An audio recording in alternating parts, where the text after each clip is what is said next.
નમસ્કાર વિદ્યાર્થી મિત્રો, ગયા લેક્ચરમાં આપણે સ્વાધ્યાય 3.3ના દાખલા નંબર 9 સુધી ગણતરી જોઈ. આજે દાખલા નંબર 10. પહેલાં એની રકમ જોઈ લઈએ. નીચેની આકૃતિ સમલંબ ચતુષ્કોણ કેવી રીતે છે તે સમજાવો. કઈ બે બાજુઓ પરસ્પર સમાંતર છે? સૌથી પહેલાં તો આપણને જે આકૃતિ આપેલી છે એ સમલંબ ચતુષ્કોણ છે, પણ કેવી રીતે, કયું કારણ છે કે આપણે આકૃતિને સમલંબ ચતુષ્કોણ કહી શકીએ?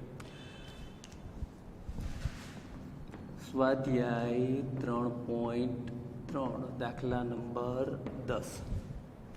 ચાલો, ચતુષ્કોણ KLMN, બરાબર? ચતુષ્કોણ KLMN માં માપ ખૂણો L વત્તા માપ ખૂણો M, માપ ખૂણો L વત્તા માપ ખૂણો M બરાબર 100 અંશ પ્લસ 80 અંશ બરાબર 180 અંશ. તેથી ખૂણો L અને ખૂણો M પૂરક કોણો છે.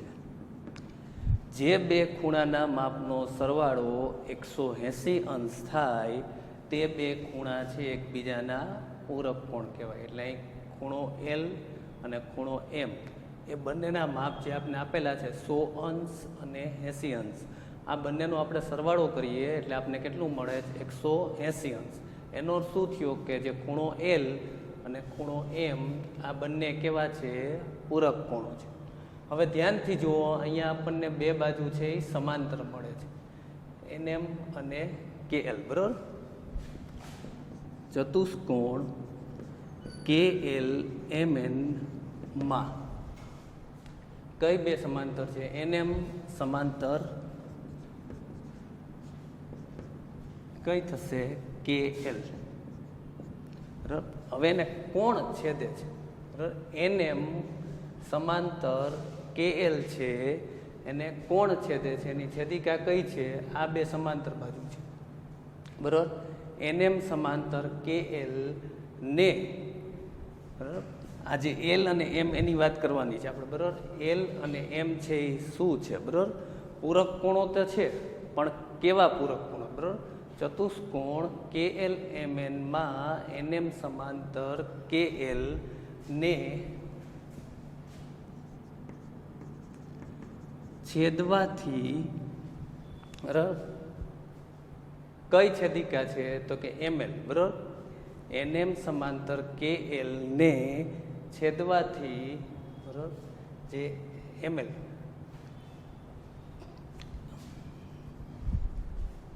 NM સમાંતર KL અને એની જે છેદિકા છે કઈ થશે? બરાબર, રેખા ML અથવા LM, બરાબર, ને છેદે છે. બરાબર, NM સમાંતર KL આ બે સમાંતર રેખા છે, NM અને KL, અને એને કઈ છેદિકા છે છેદે છે? તો કે LM. બરાબર, ખૂણો L અને ખૂણો M એ NM સમાંતર KL ને છેદવાથી બનતા છેદિકાની એક જ બાજુના અંતઃકોણો છે. જે છેદિકા છે એની એક જ બાજુના અંતઃકોણો કયા થશે? M અને L, બરાબર, અને એ કેવા છે? પૂરક કોણો છે. તેથી NM સમાંતર KL, અહીંયા આપણને બાજુઓની એક જ જોડ સમાંતર મળે, બરાબર? ચતુષ્કોણ KLMN માં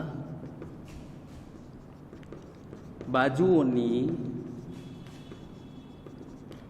એક જ જોડ સમાંતર છે.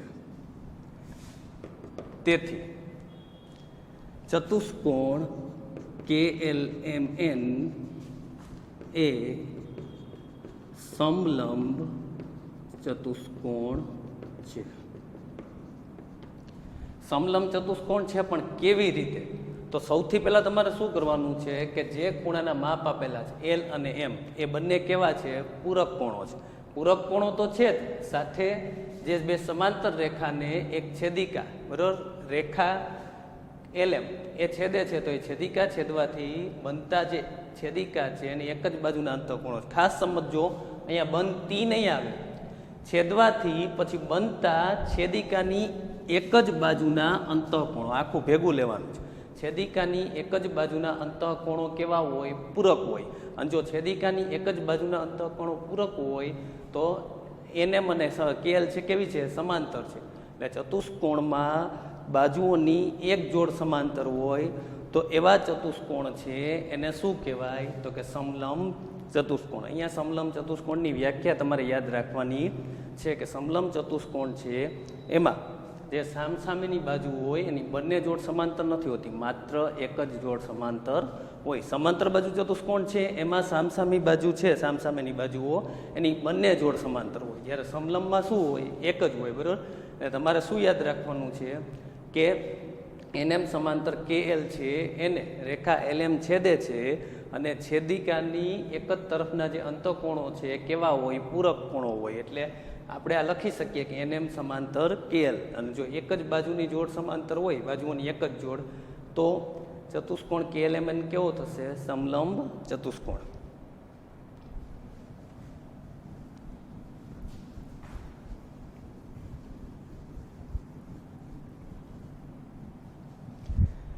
ચાલો, ત્યાર પછી દાખલા નંબર 11. હવે સમલંબ ચતુષ્કોણ આધારિત દાખલા છે. એમાં નીચેની આકૃતિમાં જો AB સમાંતર DC હોય તો માપ ખૂણો C શોધો. ચાલો, સૌથી પહેલાં આપણે શું લખશું કે ચતુષ્કોણ ABCD માં AB સમાંતર DC. તેથી ચતુષ્કોણ ABCD સમલંબ ચતુષ્કોણ છે. ચાલો, બાજુઓની એક જોડ સમાંતર છે, સામસામી બાજુઓ છે એની બે જોડ હોય. એમાં અહીંયા આપણને AB અને DC બે સમાંતર આપેલું છે. ખાસ સમજો, BC ને AD સમાંતર નથી. આપણે આ નીચેની તરફ લંબાવીએ તો એ કોઈ એક બિંદુએ છેદશે. એટલે સમાંતર રેખાઓ છે ક્યારે એકબીજાને છેદે નહીં. ખાસ સમજ, જો આપણે અનંત અંતર સુધી એને લંબાવીએ તો જો બે રેખાઓ સમાંતર હોય તો ક્યારેય એકબીજાને છેદે નહીં. પણ BC અને AD આ બંને રેખાને આપણે લંબાવશું તો AD અને BC અહીંયા નીચેની તરફ કોઈ બિંદુ આગળ છેદશે, એટલે સમાંતર નથી. પણ AB અને DC એ સમાંતર છે. એને અનંત સુધી લંબાવવામાં આવે, અનંત અંતર સુધી, તો પણ એકબીજાને છેદે નહીં. તો AB સમાંતર DC આપેલું છે, એટલે ચતુષ્કોણ કેવો છે? સમલંબ ચતુષ્કોણ છે. હવે તમારે શું યાદ લખવાનું છે?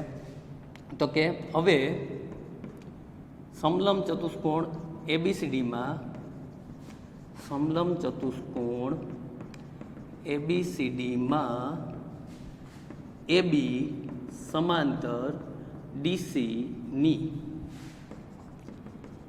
છેદિકા, ચાલો કઈ છેદિકા છે? તો કે રેખા BC. તેથી માપ ખૂણો B પ્લસ માપ ખૂણો C બરાબર 180 અંશ. શું લખશું? છેદિકાની એક જ તરફના અંતઃકોણો કેવા હોય? તો કે પૂરક હોય છે. પૂરક એટલે જે બે ખૂણાના માપનો સરવાળો કેટલો થતો હોય? 180 અંશ. તો એ બે ખૂણા એકબીજાના પૂરક કોણ કહેવાય. એટલે માપ ખૂણો B પ્લસ માપ ખૂણો C બરાબર 180. આ જે BC છે એ છેદિકા છે. એ કોને છેદે છે? તો કે AB સમાંતર DC એને છેદે છે. એટલે બે સમાંતર રેખાઓ છે એને એક છેદિકા દ્વારા છેદવામાં આવે છે. તો આ અંતઃકોણ થશે, આ અંતઃકોણ થશે. એ બંને અંતઃકોણના માપનો સરવાળો કેટલો થશે? 180 અંશ. ખૂણા બીનું માપ આપણે આપેલું છે 120 અંશ પ્લસ માપ ખૂણો C બરાબર 180 અંશ. ચાલો, માપ ખૂણો C બરાબર 180 અંશ માઇનસ 120 અંશ. માપ ખૂણો C બરાબર 60 અંશ. બહુ સરળતાથી આ દાખલો તમે ગણી શકો, પણ એના માટે તમને થિયરીનો ખ્યાલ હોવો જોઈએ કે સમલંબ ચતુષ્કોણ છે, બરાબર, એમાં છેદિકા જે છે એટલે બે સમાંતર બાજુને જે છેદતી છેદિકા છે એની એક જ તરફના અંતઃકોણ કેવા હોય? પૂરક હોય. આ થિયરી છે. જો તમને આ થિયરી વિશે ખ્યાલ હોય તો તમે સરળતાથી દાખલો છે ગણી શકો છો, બરાબર. અને તમારો જવાબ પણ કેવો આવે? સાચો. પણ આ લખવાનું ભૂલતા નહીં. છેદિકાની એક જ તરફના અંતઃકોણો કેવા હોય? પૂરક હોય. એટલે બે સમાંતર રેખાઓ છે એને જ્યારે કોઈ છેદિકા દ્વારા છેદવામાં આવે ત્યારે છેદિકાની એક જ તરફના અંતઃકોણો કેવા હોય? પૂરક હોય છે.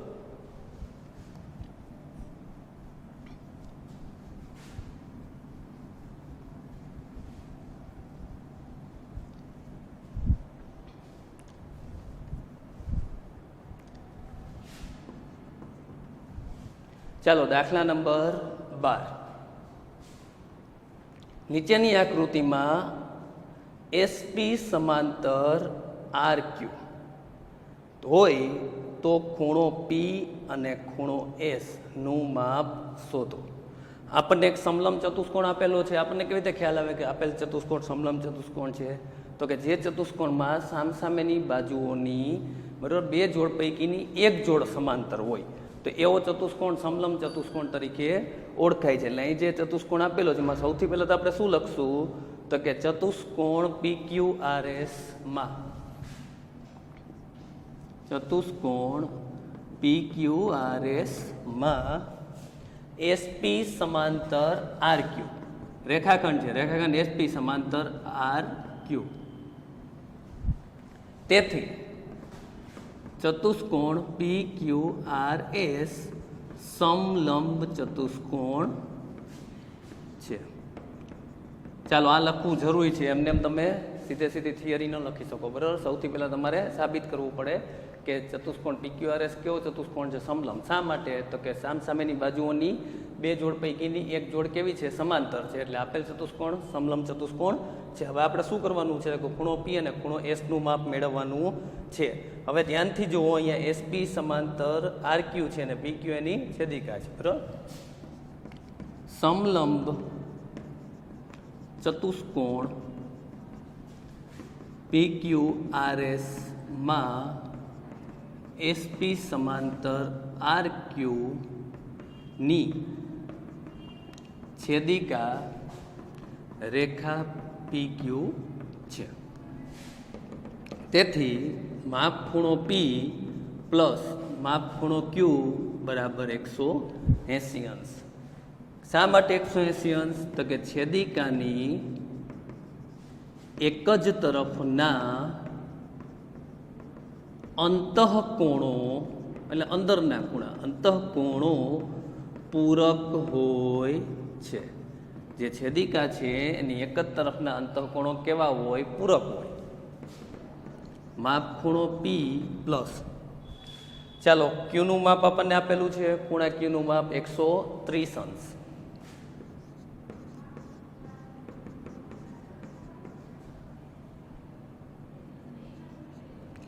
માપ ખૂણો P બરાબર 180 અંશ માઇનસ 130 અંશ બરાબર. ચાલો હવે આપણને ઓલા ખૂણા P નું માપ તો મળી ગયું છે. હવે ખૂણા S નું માપ મેળવવાનું છે. તો અહીંયા R નું માપ કેટલું આપેલું છે આપણને? R નું માપ છે એ કેટલું આપેલું છે? તો કે 90 અંશ, બરાબર. ચાલો ચતુષ્કોણ PQRS ના ચારેય ખૂણાના માપનો સરવાળો, ચારેય ખૂણાના માપનો સરવાળો 180 અંશ થાય છે. તેથી માપ ખૂણો P પ્લસ માપ ખૂણો Q પ્લસ માપ ખૂણો R પ્લસ માપ ખૂણો S બરાબર 300. ચાલો ચતુષ્કોણ PQRS ના ચારેય ખૂણાના માપનો સરવાળો કેટલો થાય? 360 અંશ. 180 ની આવે, બરાબર, ત્રિકોણમાં આવે. ચાલો માપ ખૂણો P આપણે મેળવેલો છે 50 અંશ પ્લસ કેટલું મળશે? 130 અંશ પ્લસ, ચાલો ખૂણો R કાટખૂણો છે એટલે એનું માપ કેટલું થશે? તો કે 90 અંશ અને પ્લસ માપ ખૂણો S બરાબર 360 અંશ. ચાલો 50 વત્તા 130 અને વત્તા 90 એટલે આપને કેટલા મળે? 270. 270 પ્લસ માપ ખૂણો એસ બરાબર 360 અંશ. માપ ખૂણો એસ બરાબર 360 અંશ માઇનસ 270. માપ ખૂણો એસ બરાબર 90 અંશ. ચાલો ખૂણા પીનું માપ આપણને કેટલું મળ્યું? 50 અંશ અને ખૂણા એસનું 90 અંશ. સૌથી પહેલાં આપણે છેદિકાની એક જ તરફના અંતઃકોણ પૂરક હોય એ થિયરીને આધારે ખૂણા પીનું માપ મેળવેલું અને પછી ચતુષ્કોણ છે એના ચારેય ખૂણાના માપનો સરવાળો કેટલો થાય? 360 અંશ. 3 ખૂણાના માપ આપણી પાસે છે બરાબર. ખૂણો આર કાટખૂણો છે એટલે કાટખૂણો હોય એનું માપ કેટલું હોય? તો કે 90 અંશ. એટલે ખૂણા આરનું માપ 90 અંશ, ક્યુ 130, પી આપણને 50 મળ્યું તો એ સરળતાથી મળી જાય. કારણ કે ચતુષ્કોણ છે એના ચારેય ખૂણાના માપનો સરવાળો 360 અંશ થાય. 3 ખૂણાના માપ તમને આપેલા હોય તે ત્રણેય ખૂણાના માપનો સરવાળો તમે 360માંથી બાદ કરો એટલે ચોથા ખૂણાનું માપ તમને સરળતાથી મળી શકે. પણ એના માટે સૌથી પહેલાં ખૂણા પીનું માપ છે ને એ મેળવવું જરૂરી છે અને એના માટે તમને એ ખબર હોવી જોઈએ કે સમલંબ ચતુષ્કોણ છે એમાં સમાંતર બાજુઓ છે બરાબર. સામસામેની બાજુઓ છે એની એક જોડ સમાંતર હોય, એની જે છેદિકા છે એની એક જ તરફના અંતઃકોણ કેવા હોય? પૂરક હોય. એટલે બે ખૂણાના માપનો સરવાળો કેટલો થાય? 180 અંશ.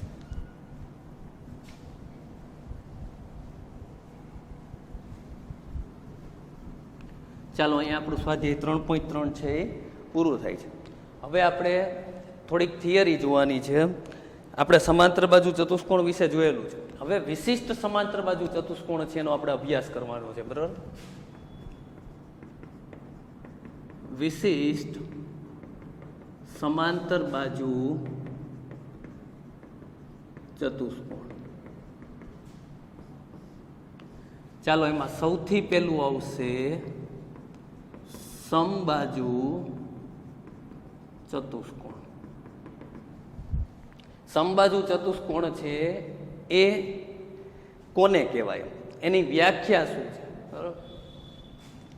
જે સમાંતર બાજુ ચતુષ્કોણની ચારેય બાજુના માપ સમાન હોય તે ચતુષ્કોણને, તે સમાંતર બાજુ ચતુષ્કોણને સમબાજુ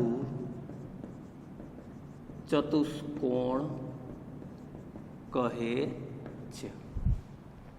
જે સમાંતર બાજુ ચતુષ્કોણની ચારેય બાજુના માપ સમાન હોય એટલે આપણે સમાંતર બાજુ ચતુષ્કોણ વિશે ભણેલા છીએ અગાઉના લેક્ચરમાં. સમાંતર બાજુ ચતુષ્કોણ છે એમાં સામસામેની બાજુ કેવી હોય? સમાન અને સમાંતર હોય એટલે સામસામેની બાજુના માપ સરખા હોય. પણ જે સમાંતર બાજુ ચતુષ્કોણની ચારેય બાજુના માપ સરખા હોય એટલે સામસામેની જ નહીં પણ ચાર બાજુ હોય તો ચારેય બાજુના માપ કેવા હોય? સમાન.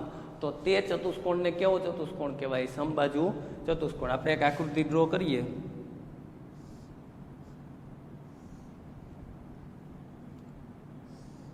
ચાલો આને આપણે નામ આપી દઈએ એ, બી, સી અને ડી.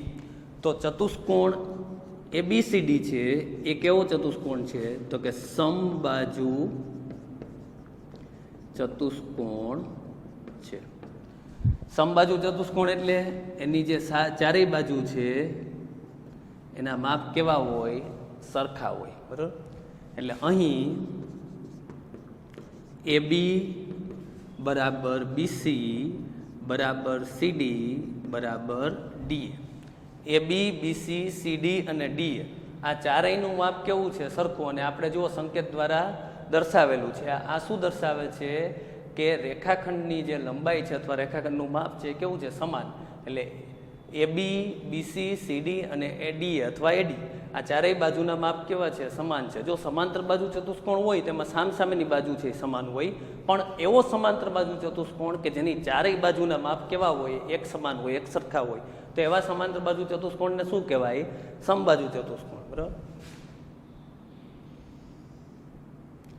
સમબાજુ ચતુષ્કોણ છે એના જે વિકર્ણો છે એ કાટખૂણે દુભાગે છે. ખાસ યાદ રાખજો.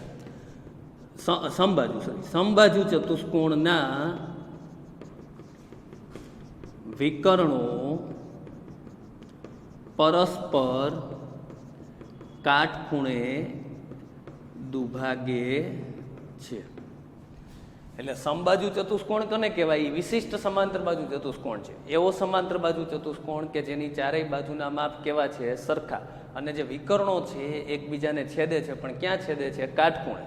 બરાબર. જ્યાં છેદે ત્યાં કાટખૂણો બને, 90 અંશનો ખૂણો બને છે. બરાબર. એટલે આ જે થિયરી છે એ તમારે યાદ રાખવાની છે. આના વિકર્ણોના માપ સમાન હોતા નથી. ખાસ સમજજો.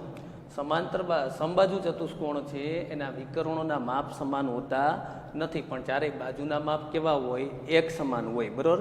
એટલે તમને બે વિકર્ણોના માપ આપેલા હોય તો તમે બાજુનું માપ છે સરળતાથી મેળવી શકો. તો બરાબર.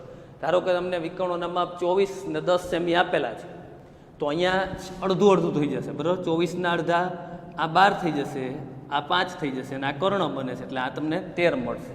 એટલે બાજુનું માપ કેટલું મળે? 13 મળે. બરાબર. ચાલો, અહીંયા પણ કાટખૂણે દુભાગ્ય છે. એટલે આ અહીં ધારો કે હું ઓ નામ આપું તો OA અને OC એના માપ સમાન હશે. બરાબર. અને OB ને OD એના માપ કેવા હશે? સમાન. તો આ સમબાજુ ચતુષ્કોણ છે એના દાખલા છે, તમે સરળતાથી ગણી શકો. પણ તમને જો એની થિયરી વિશે ખ્યાલ હોય કે સમબાજુ ચતુષ્કોણ કોને કહેવાય, ખાસ સમજો. ચારેય બાજુના માપ સમાન, વિકર્ણો કાટખૂણે દુભાગે. બરાબર. વિકર્ણો છે પરસ્પર કાટખૂણે દુભાગે. એટલે ધારો કે વિકર્ણોના માપ તમને 24 અને 10 આપેલા હોય તો તમારે બાજુનું માપ મેળવવું હોય. ધારો કે આપણે ત્રિકોણ OAD લઈ લઈએ તો આ 12 થશે, આ 5 થશે, તો આ કર્ણ થાય છે. આ કાટખૂણો છે એટલે કર્ણ. તો તમે આ 12નો વર્ગ 144, 5નો વર્ગ 25, તો તમને આ સરળતાથી 13 મળી જાય. બરાબર. કોઈ પણ ત્રિકોણ લઈ શકો તમે. બરાબર. અહીંયા 5 હશે, અહીંયા પાછું 12 હશે તો પણ 13 જ મળશે. અહીંયા 12 હશે, અહીંયા 5 હશે તો પણ 13 જ મળશે, અને અહીંયા પણ 13 જ મળશે. એટલે સમબાજુ ચતુષ્કોણ છે એની ચારેય બાજુના માપ સમાન હોય, એના વિકર્ણોના માપ છે સમાન હોતા નથી, ને એના વિકર્ણો છે કાટખૂણે દુભાગે છે. એટલે ત્યાં છેદે ત્યાં કાટખૂણો બને, 90 અંશનો ખૂણો બને છે. એટલે આ થિયરીનો ઉપયોગ તમને સમબાજુ ચતુષ્કોણના દાખલા ગણવા માટે ઉપયોગી છે, પણ એના માટે તમારે યાદ રાખવાનું છે. બરાબર. આટલું યાદ રાખવાનું કે સમબાજુ ચતુષ્કોણ છે એ વિશિષ્ટ સમાંતર બાજુ ચતુષ્કોણ છે કે જેની ચારેય બાજુના માપ સરખા હોય, જેના વિકર્ણો છે એક સમાન હોતા નથી, અને એના વિકર્ણો પરસ્પર કાટખૂણે દુભાગીય છે.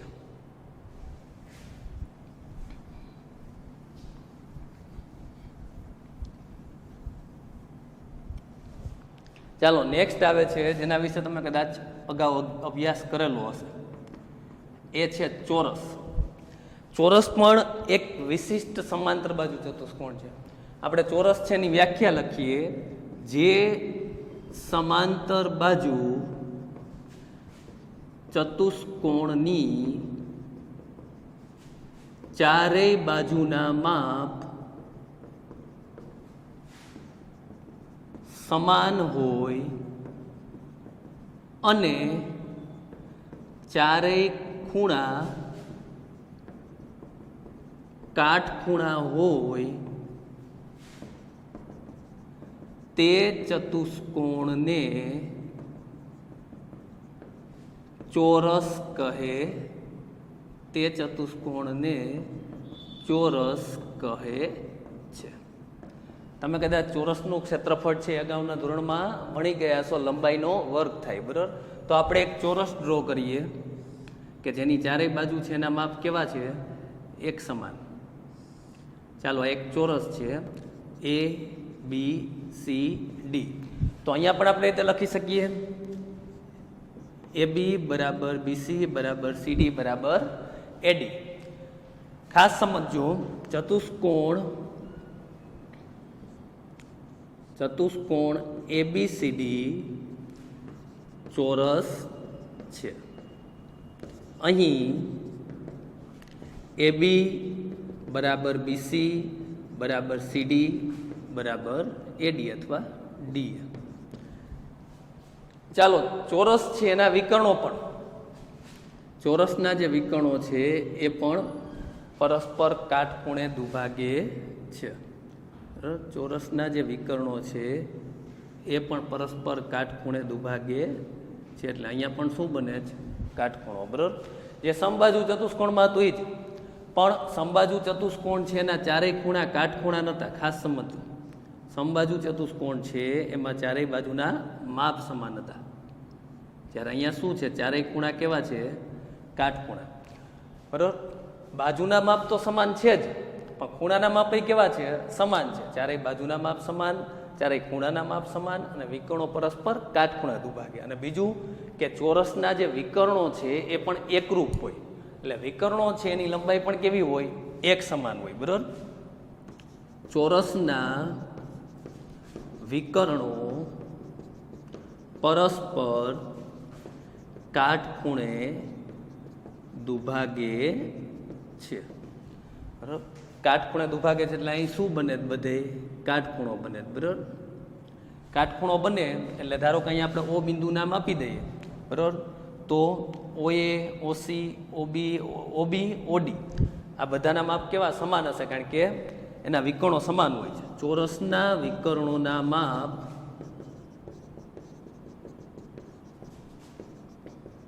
એક સમાન હોય છે, એટલે AC બરાબર BD. બરાબર, જે વિકર્ણ છે AC ને BD. હવે આપણે એક ઉદાહરણ લઈએ. ધારો કે કોઈ ચોરસ છે એની બાજુનું માપ આપણને આપેલું છે, આ 5 આપેલું છે. બરાબર, તો આપણે શું કરવું પડશે? આ બે x ધારવું પડે, અને આપણને શું મળે? બરાબર, માપ છે આનું મેળવવું હોય તો આપણે સરળતાથી મેળવી શકીએ, ખાલી આપણે પાયથાગોરસના પ્રમેયનો ઉપયોગ કરવો પડે. એવા આધારિત પણ દાખલા તમારે આગળ આવશે. બરાબર, પણ અત્યારે તમારે ખાલી શું સમજવાનું છે કે ચોરસ એક એવો સમાંતર બાજુ ચતુષ્કોણ છે કે જેની ચારેય બાજુના માપ સમાન છે, જેના ચારેય ખૂણા કાટખૂણા છે, જેના વિકર્ણો પરસ્પર કાટખૂણે દુભાગે છે, અને એના વિકર્ણોના માપ પણ કેવા હોય? એક સમાન હોય. ચારેય બાજુ, બરાબર, ચારેય ખૂણાના અહીંયા તો આપણે આ રીતે જ લખી શકીએ. ચાલો અહીંયા, બરાબર, આ જે ટપકું છે એ શું દર્શાવે છે કે અહીંયા OA, OB, OC ને OD બધાના માપ કેવા છે? એક સમાન છે. બરાબર, કારણ કે AC બરાબર BD છે, અને વિકર્ણો પરસ્પર કાટખૂણે દુભાગે છે, એટલે OA, OC એનું માપ સમાન હશે, OB, OD એનું માપ સમાન હશે, પણ ON, OB એનું માપ પણ કેવું હશે? સમાન. બરાબર, ખાસ સમજજો. એટલે અહીંયા જે ત્રિકોણ બનશે, અંદરના જે ત્રિકોણ OAB એ સમદ્વિબાજુ કાટકોણ ત્રિકોણ છે. કેવો છે? સમદ્વિબાજુ. બરાબર, એના વિશે આપણે ટૂંકમાં તમે 9મા ધોરણમાં અભ્યાસ કરશો. બરાબર, ચતુષ્કોણ વિશે વધારે ડિટેલમાં એમ. બરાબર, તો અહીંયા આપણે ચોરસ વિશે જોયું. હજી આપણે એક વિશિષ્ટ સમાંતર બાજુ ચતુષ્કોણ લંબચોરસ એનો અભ્યાસ કરવાનો બાકી છે, એ આપણે નેક્સ્ટ લેક્ચરમાં જોશું. Thank you.